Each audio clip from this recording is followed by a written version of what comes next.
Guys, আসসালামু আলাইকুম। আপনারা সবাই কেমন আছেন? আশা করছি সবাই খুব ভালো আছেন। আলহামদুলিল্লাহ, আল্লাহর রহমতে আপনাদের ভালোবাসায় আমিও খুব ভালো আছি। তো চলে এলাম আমার ছোট্ট পরিবারের তরফ থেকে আবারও একটা সিম্পল রেসিপি নিয়ে।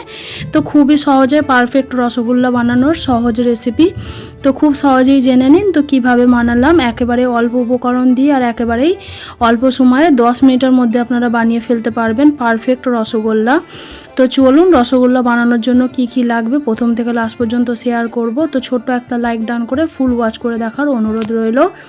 তো দেখুন, সব থেকে প্রথম হচ্ছে আমি একেবারে ফ্রেশ ছানাটা কাটিয়ে নিয়েছি ঘরের একদমই দেশি গরুর দুধ দিয়ে। তো দেখুন ছানাটা কতটা ঝরঝরে হয়েছে। তো ছানার রেসিপিও আমার চ্যানেলে দেওয়া আছে, তো কিভাবে আমি ছানাটা কাটাই একেবারে কোনো রকম কেমিক্যাল ছাড়াই। তো ছানাটা কাটিয়ে আমি খুব ভালো মতো পানিটাকে ঝরিয়ে নিয়েছি। তো দেখুন একদম সুন্দর, একদম মিহি করে ছানাটার পানিটা ঝরিয়ে নিয়েছি, আর কোনো রকম পানি থাকলে হবে না। তো দেখুন ছানাটাকে আমি এক বাটি মতো ছানা এখানে আমি নিয়ে নিয়েছি। তো খুব ভালো মতো হাত দিয়ে এবার আমি ডলে ডলে মেখে নেব। তো এখানে একটা প্লেটের মধ্যে আমি ঢেলে নিয়েছি, দিয়ে এবার খুব ভালো মতো মাখতে হবে। তো মিষ্টির সবথেকে সুন্দর হয় মানে মাখার জন্য, যত সফট হবে, যত একদম নরম হবে রসগোল্লাও কিন্তু ততই সুন্দর হবে খেতে। তো দেখুন কিভাবে মিষ্টির দোকানের রসগোল্লা বানায়, তো সেইভাবেই আমি বানানোর চেষ্টা করেছি। তো রেসিপিটা যদি ভালো লাগে অবশ্যই একটু লাইক কমেন্ট শেয়ার করে দেবেন। তো দেখুন আমি খুব ভালো মতো হাত দিয়ে মেখে নিচ্ছি, যতক্ষণ না একদম মিহি হয়ে মোমের মতো নরম হয়ে যাচ্ছে ততক্ষণ না পর্যন্ত মেখে যেতে হবে। তো দেখুন আমার এই ছানাটা মাখতে প্রায় 5 থেকে 6 মিনিট মতো সময় লেগেছে। তো আপনাদের হাতে যদি সময় একটু বেশি থাকে তো আরও বেশিক্ষণ মেখে নিতে পারেন। তো কিভাবে ডলে ডলে মেখে নিচ্ছি নিশ্চয়ই আপনারা দেখে বুঝতে পারছেন। আমি কিন্তু ছানার মধ্যে এখনও কিছুই মেশাইনি, শুধু ছানাটাকে এরকম মেখে মেখে একটা ক্রিম টাইপের ডো রেডি করে ফেলতে হবে, একদম নরম সফট। তো হাতের তালুতে দেখুন আমি ডলে ডলে মেখে নিচ্ছি। তো মিষ্টির দোকানের মিষ্টি কেন এত সুন্দর আর পারফেক্ট হয়, তো টিপস সহ পুরোটাই শেয়ার করব, দেখে নিন কেন এত সুন্দর হয়। আর পারফেক্ট বানানোর জন্য কোনো রকম দোকানে না গিয়ে আপনারা ঘরেতেই কোনো রকম কেমিক্যাল ছাড়াই পারফেক্ট রসগোল্লার রেসিপি বানিয়ে ফেলতে পারবেন। তো দেখুন হাতের তালুর সাহায্যে আমি খুব ভালো মতো ডলে ডলে মেখে নিচ্ছি। আপনি নিজেই বুঝতে পারবেন যে একেবারে পারফেক্ট হয়ে গেছে কিনা, একদম ক্রিম টাইপের নরম হয়ে যাবে। তো দেখুন, দেখেই বুঝতে পারছেন ছানাটা আমি কেমন নিয়েছিলাম আর এখন কেমন পজিশানে আছে, দেখেই বুঝতে পারছেন নিশ্চয়ই। তো আমার ছানাটা একেবারেই কমপ্লিট এখন মিষ্টির জন্য। তো আমি এখন কি কি উপকরণ মিশাবো চলুন দেখে নিন। তো ছানাটা একদম সুন্দর করে দেখুন আমি মেখে নিয়েছি। তো এখন আমি এখানে দিয়ে দেবো 1 চামচ মতো কর্নফ্লাওয়ার। তো 1 চামচ আমি এখানে কর্নফ্লাওয়ার দিচ্ছি যাতে মিষ্টিটা একদমই পারফেক্ট হয়, কোনোভাবে যাতে না ভেঙে যায় তার জন্য আমি এখানে কর্নফ্লাওয়ারটা ব্যবহার করেছি। তো কর্নফ্লাওয়ারটা দেওয়ার পর দেখুন আরও সুন্দর একটা ডো রেডি হয়ে গেছে। তো এখন আমি বেশি টেস্টি হওয়ার জন্য এখানে আমি এখন ব্যবহার করব একটু গাওয়া ঘি। তো একেবারে ফ্রেশ গাওয়া ঘি, ঘরে বানানোই ঘিটা। তো একদমই দিয়ে দিচ্ছি আমি অল্প করে একটু, দিয়ে খুব ভালো মতো আবারও হাতের সাহায্যে মেখে নেব।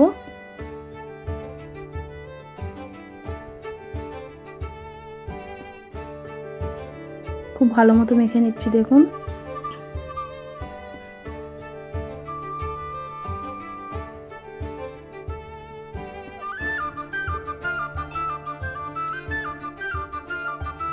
তো খুব ভালো মতো মেখে নিয়েছি।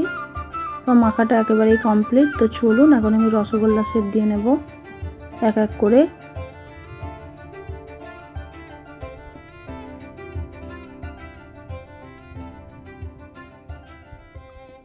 তো দেখুন সম্পূর্ণ ডোটা আমার রেডি হয়ে গেছে।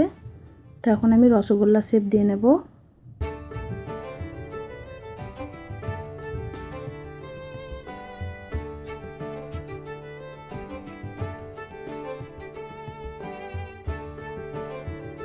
তো দেখুন কত সুন্দর একটা ডো রেডি হয়ে গেছে, দেখেই আপনারা বুঝতে পারছেন।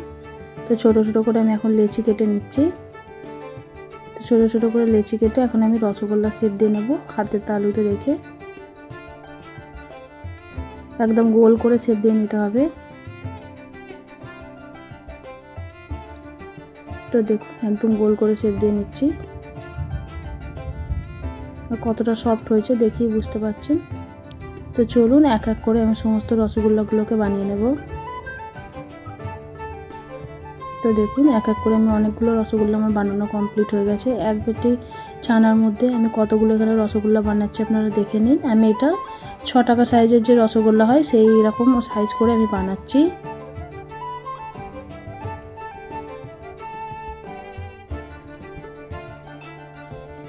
তো এখানে দেখুন কতগুলো মিষ্টি বানানো হয়ে যাবে।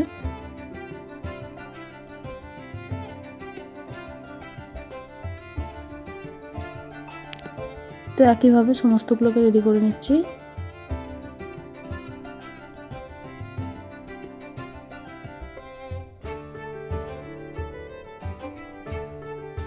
তো এখানে 10 থেকে 12টা মতো রসগোল্লা আমার হয়ে যাবে, দেখুন দেখেই বুঝতে পারছেন।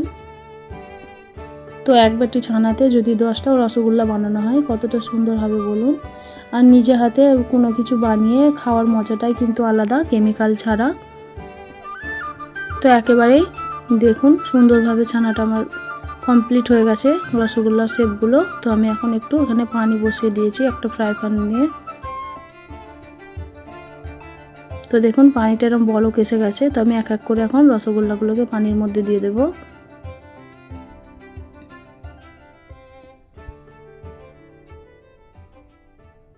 এতে রসগোল্লাগুলো ফুলে ডাবল হয়ে যাবে।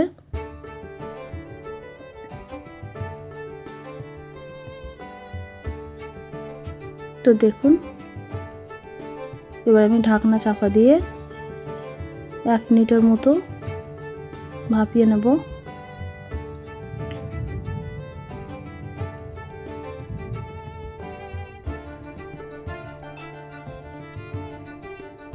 তো দেখুন 1 মিনিটের মতো ভাপিয়ে নিচ্ছি আমি একদমই হাই ফ্লেমে।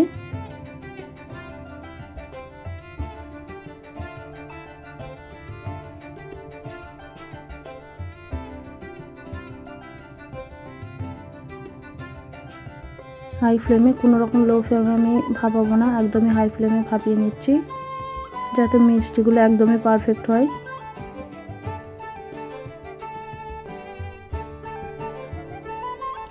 তো চলুন 1 মিনিট পর আমি ফিরে এলাম। তো এবার ঢাকনাটা উঠিয়ে দেখুন আমি চামচের সাহায্যে একটু উল্টে পাল্টে দেব।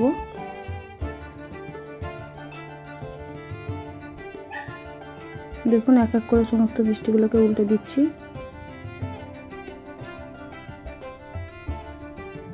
তো আগের তুলনায় মিষ্টিগুলো দেখুন অনেকটা পর্যন্ত ফুলে উঠেছে।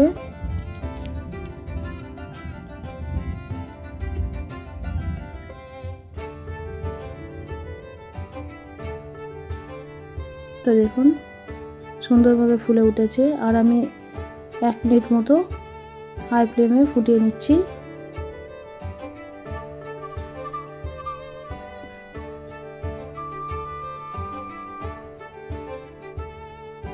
তো আবারও ঢাকনা বন্ধ করে দিয়ে দিলাম। এবার ঢাকনাটা খুলে এবার গ্যাসের ফ্লেমটা বন্ধ করে দিয়ে আমি এবার মিষ্টিগুলোকে আবারও উল্টে পাল্টে দিচ্ছি। কত সুন্দর ফুলের ডাবল হয়ে গেছে আপনারা দেখে নিশ্চয়ই বুঝতে পারছেন।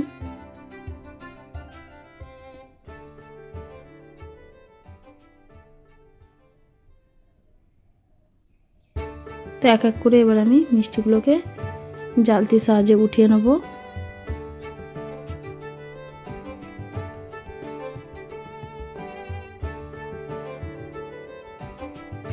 তো দেখুন এক এক করে মিষ্টিগুলোকে উঠিয়ে নিচ্ছি আমি সমস্ত রসগোল্লাগুলোকে। তো দেখুন এগুলোকে এবার ঠান্ডা করে নেব আমি। তো আমি এখানে একটা স্টিলের হাঁড়ি বসিয়ে দিয়েছি, হাঁড়ি বা পাতিল বলতে পারেন। তো দেখুন আমি এখন পরিমাণ মতো চিনি দিয়ে দেব। প্রথমে একটু হাঁড়িটাকে গরম করে নিয়েছি আমি, তারপর হাফ বাটির মতো চিনি আমি এখানে দিয়ে দিচ্ছি। আর অল্প একটু পানি অ্যাড করব। তো কতটুকু পরিমাণের পানি অ্যাড করেছি আপনারা দেখে নিশ্চয়ই বুঝতে পারছেন।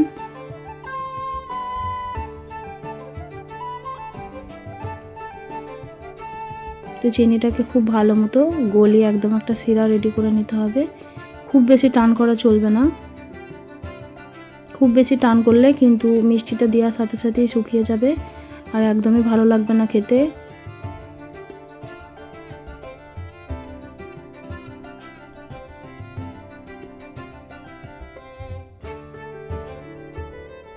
তো আমি এখানে দুটো এলাইচি নিয়েছি, দেখুন একটু হাতের সাহায্যে একটু ফাটিয়ে দিচ্ছি যাতে ফ্লেভারটা সুন্দর আসে।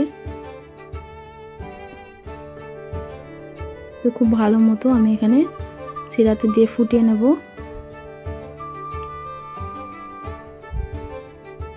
তো দেখুন খুব ভালো মতো নাড়াচাড়া করে নিচ্ছি। তো দেখুন শিরাটা কিন্তু খুব ভালো মতো গলে গেছে, চিনিগুলো কিন্তু আর একেবারেই গোটা নেই।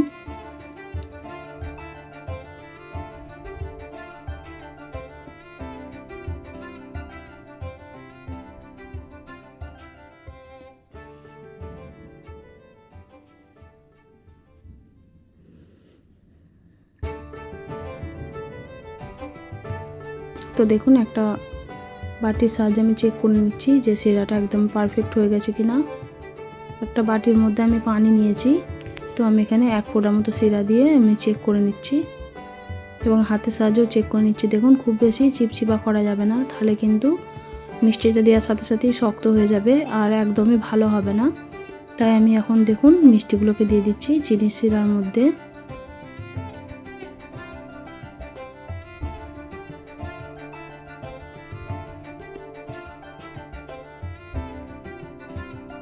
খুব সুন্দর করে রসগুলো মিষ্টির মধ্যে ঢুকে যাবে আর খুব সুন্দর রসগোল্লাগুলো রেডি হয়ে যাবে।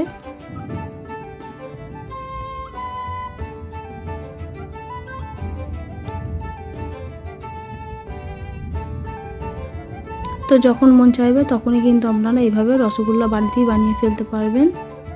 যদি আমার রেসিপিটা ফুল ওয়াচ করে দেখেন তাহলে বুঝতে পারবেন যে কতটা সহজেই বানানো যায় একেবারে দোকানের স্টাইলের রসগোল্লার রেসিপি। তো দেখুন আমি গ্যাসের ফ্লেমটা বন্ধ করে এবার ঢাকনা বন্ধ করে রেখে দেব 15 থেকে 20 মিনিটের মতো। এর মধ্যে রসটা খুব সুন্দর করে ঢুকে যাবে আর একেবারেই নরম সফট হয়ে যাবে মিষ্টিগুলো। তো দেখুন কত সুন্দরভাবে মিষ্টিগুলোর মধ্যে রসটা ঢুকে গেছে আর কালারটা দেখেও বুঝতে পারছেন কত সুন্দর এসেছে একটা কালার। তো চামচের সাহায্যে আমি একটা উঠিয়ে দেখাচ্ছি, দেখুন কত সুন্দর নরম আর সফট হয়ে গেছে। তো আমার রেসিপিটা যদি ভালো লাগে অবশ্যই কিন্তু লাইক কমেন্ট শেয়ার করবেন আর চ্যানেলে নতুন হয়ে থাকলে চ্যানেলটিকে সাবস্ক্রাইব করে রাখবেন। এরকম সুন্দর সুন্দর ইউনিক রেসিপিগুলো পাওয়ার জন্য অল নোটিফিকেশানটাকে অন করে রাখবেন। আর আমার সঙ্গে এতক্ষণ থাকার জন্য অসংখ্য ধন্যবাদ। সুস্থ থাকবেন, ভালো থাকবেন।